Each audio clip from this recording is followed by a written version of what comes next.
It started out like any normal day, until I noticed something strange on my security camera footage. A woman I barely recognized from our neighborhood, known by a few as the HOA's loudest voice, was creeping around my property. At first, I thought maybe she was just passing by, but then she walked right up to my solar panels and started smashing them. Yeah, you heard that right. She broke my solar panels in broad daylight, right there on camera. I couldn't believe what I was watching.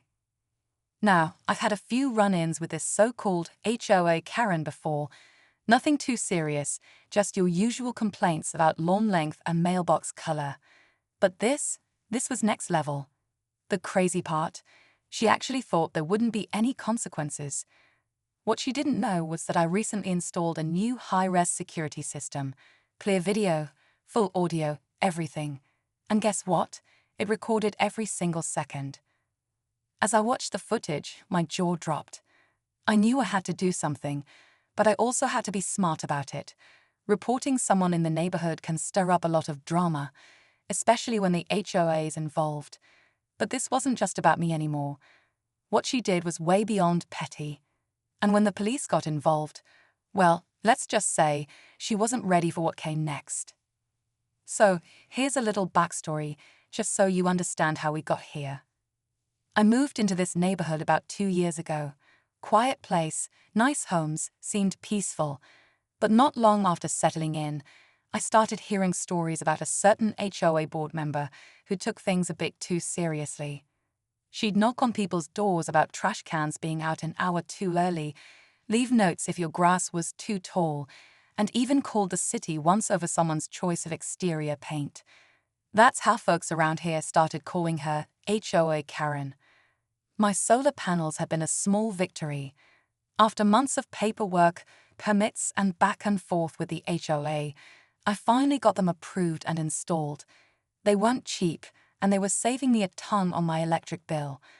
But something told me Karen never really accepted that decision. She made little comments here and there, gave me dirty looks at HOA meetings, and once even asked if I'd ever consider taking them down to keep the neighborhood's look consistent. Still, nothing could have prepared me for what I saw on that footage. She didn't even try to hide her face. It was like she thought she owned the block. And the weirdest part, she had a clipboard in hand, like she was on some official mission. After seeing the footage, I couldn't stop thinking about that clipboard. It was almost like she thought she had the authority to be there, as if destroying private property was just part of her HOA duties. But here's the thing. I checked the HOA guidelines inside and out.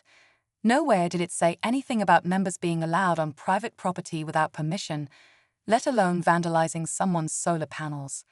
So why did she act like this was some kind of enforcement? I started asking around, quietly. A couple neighbors mentioned they'd seen her walking around other people's homes too.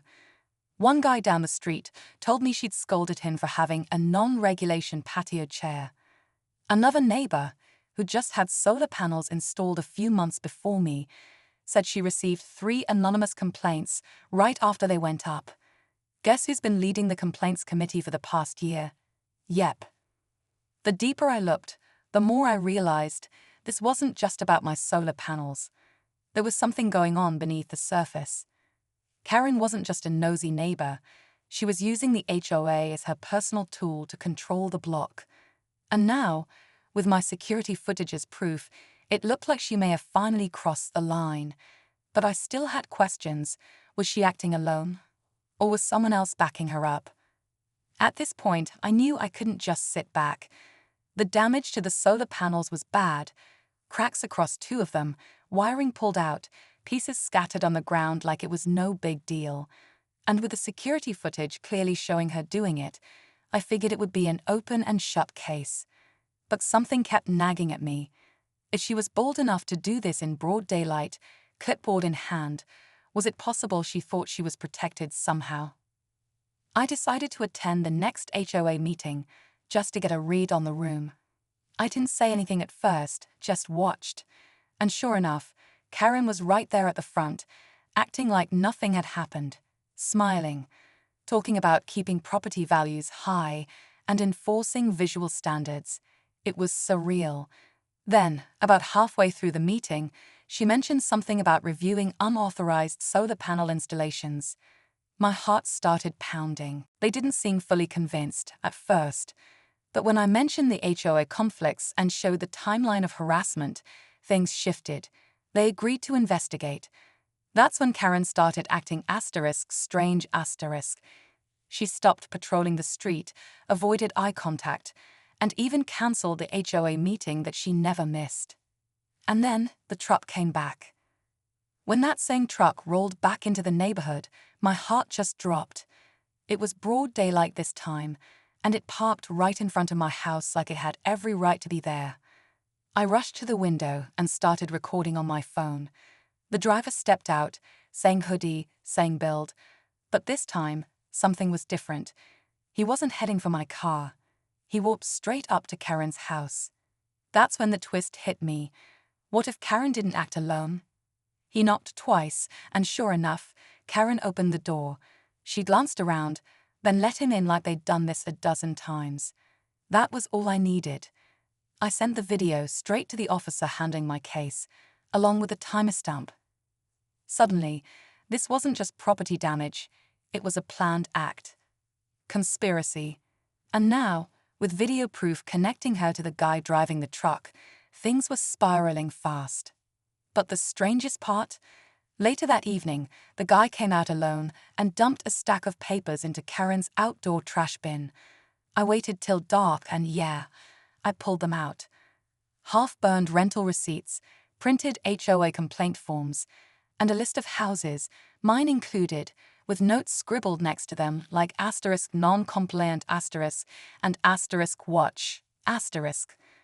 Whatever Karen was doing, it went way deeper than I thought. The evidence pile was too big to ignore now. Between the video of the truck, the burnt documents, and the list of homes she'd clearly been targeting, the police moved quickly. They got a warrant to search Karen's house, and that's when everything exploded. Turns out she had an entire folder labeled HOA enforcement plan, like some twisted playbook. Photos of neighbors' homes, printed maps with circles and notes like needs citation or repeat offender, and even screenshots from our personal social media pages. But the smoking gun, a copy of the cement truck rental agreement with her signature on it. The same company matched the plate from my security footage. When they brought her in for questioning, she tried to blame the guy in the hoodie, claiming she had no idea what he'd done. Problem was, the guy had already been picked up, and he spilled everything. Said Karen paid him under the table and told him it was just a harmless prank to teach me a lesson. But the smoking gun, a copy of the cement truck rental agreement with her signature on it. The same company matched the plate from my security footage. When they brought her in for questioning, she tried to blame the guy in the hoodie, claiming she had no idea what he'd done. Problem was, the guy had already been picked up, and he spilled everything. Said Karen paid him under the table and told him it was just a harmless prank to teach me a lesson. She was arrested the same day. Property damage, conspiracy, and a bunch of HOA violations stacked against her. But just when I thought it was over, I got a letter. From the HOA board. Apparently, Karen wasn't just a member. She was running an unauthorized committee behind their backs. And worse, there was another name on those documents. Someone's still on the board. After everything came out, the HOA board held an emergency meeting. And this time, the real one. Karen was officially removed, banned from holding any position within the HOA again, and the second name on those documents? He quietly resigned the next day before the board could vote him out. Turns out, Karen had convinced him to let her monitor the neighborhood, claiming she was just keeping things organized. He claimed he didn't know about the cement stunt, but honestly, who knows? My car was totaled, but insurance covered most of it, and Karen was ordered to pay restitution as part of the court settlement. The guy she hired ended up getting probation and community service, since he cooperated and admitted everything. As for the neighborhood, things actually started to feel normal again. People were talking more, neighbors weren't afraid to step outside, and that clipboard she used to carry, it ended up in a block party raffle. No joke. Looking back, the whole thing still feels surreal. A simple parking dispute turned into a full-on investigation with arrests, secret plans, and hidden agendas. But if there's one thing I learned, it's this. Asterisk, never underestimate a power-hungry HOA Karen with too much time on her hands. Asterisk.